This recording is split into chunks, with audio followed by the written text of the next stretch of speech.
Welcome back. Today, this is going to be a little bit of a longer video, but this is a good example of how we teach concepts to children. First is we start with pictures, then we move to icons, memes, you name it. Then they learn actual more detailed information. So if we were to use cartoons just like kids, then we can look here and see what do these two people have in common and what do they have that's different. And why is that important? Because there is no right or wrong feature. It's just learning to adjust. What do I have? What does my face say about me? What does their face say about them? So once again, the face is a map. It kind of tells us where people have been and where they are today.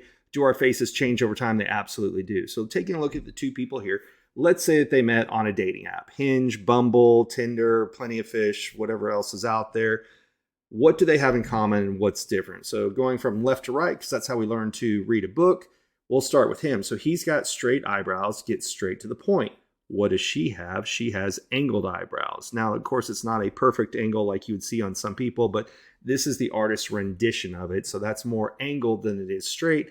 Angled eyebrows, people think in terms of what's my angle? Help me understand it so then I can help other people. So there's going to be a little bit of difference of how they take in information from here. Next over, as you can see, he has no upper eyelid at all. She's got a fuller upper eyelid. So what does that mean for him? Well, the more lid you see, the more you think in terms of we. Now, you don't see a lot on him, so he's thinking about this is what I'm going to do. So he's going to kind of do his own thing.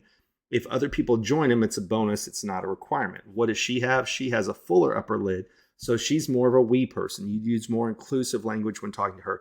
Where are we going? What are we going to do? The best advice I could give him was to have those conversations up front and say, hey, I like to do a lot of things alone. But then he would have to remember to invite her to do other things because she has that we upper eyelid here. Next up is he has a very even angled eye. So he's not looking for the upside. He's not looking for the downside. He's more even keel on how he takes in and processes information. She, on the other hand, has very upward angled eyes on both sides. So come take a look over here. Upward angle, upward angle. She wants to hear about the pros, the benefits. Tell me something good. Tell me the positive side of things. This is not a gender specific thing. This is what their individual eyes look like.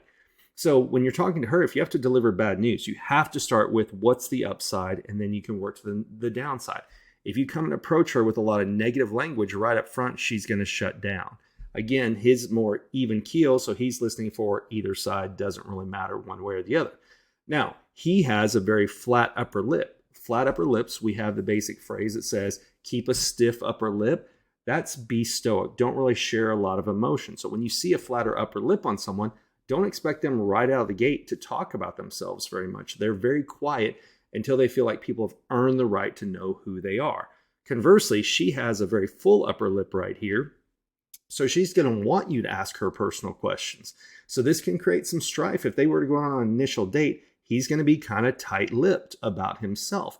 Versus she's going to want to know and want you to ask questions about her because she has that fuller upper lip. Now, they both have good sized lower lips. That's your professional or your external world lip. So he's got a fuller one here. She's got a fuller one. They could talk business all day long. But if she wants to know about him and she asks a lot of personal questions right off the bat, he's going to back away because he doesn't necessarily feel like it's time to talk about that right away.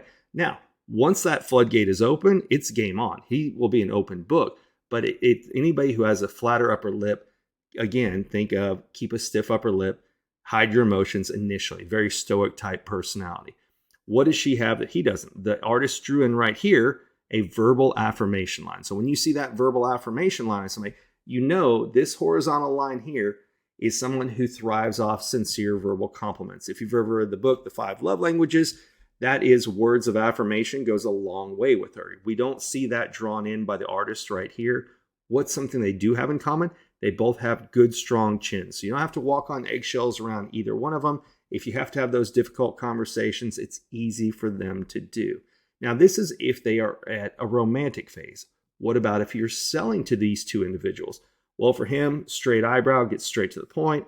Angled eyebrow on her, help her understand it, then so she can help other people. He doesn't have a lot of upper eyelids, so you don't have to use inclusive language. It'd be a good idea to use on her.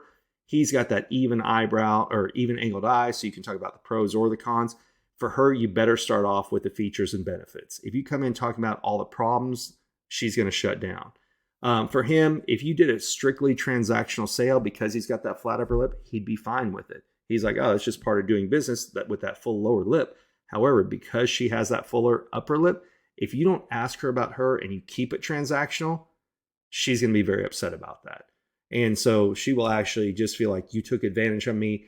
So while you may make the sale, you'll never have a client, you'll never have a referral. They both have good, strong chins right here. So if you have to deliver bad news, you don't have to walk on eggshells around the two of them. But these are all the ways that you can basically look at somebody's face and figure out, I know what I want to say, or here's what my face says about me.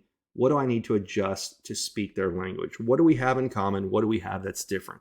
Again, this is very basic drawing because this is the way people learn. You learn from cartoons first. That's why all kids learn from books, cartoons on TV, and then they move into actual faces. So that's why I thought it'd be kind of fun to start with this today and show a real life example of what could you look at, just even if somebody were to draw a picture of someone, a cartoonist, a caricature of what does that person see about this person? What do we have in common? What do we have that's different? People ask, what's the application I use here to draw all the arrows and everything? This is Sketch by Evernote. It's one of my favorite things to use. The Mac version is far superior to the PC version. But over here you can see you can pick arrows, words, draw, you name it, blur things out. Fantastic tool. Huge, huge fan of it. Hope you learned a lot today. We'll be back with more of these videos later on. Have a great day.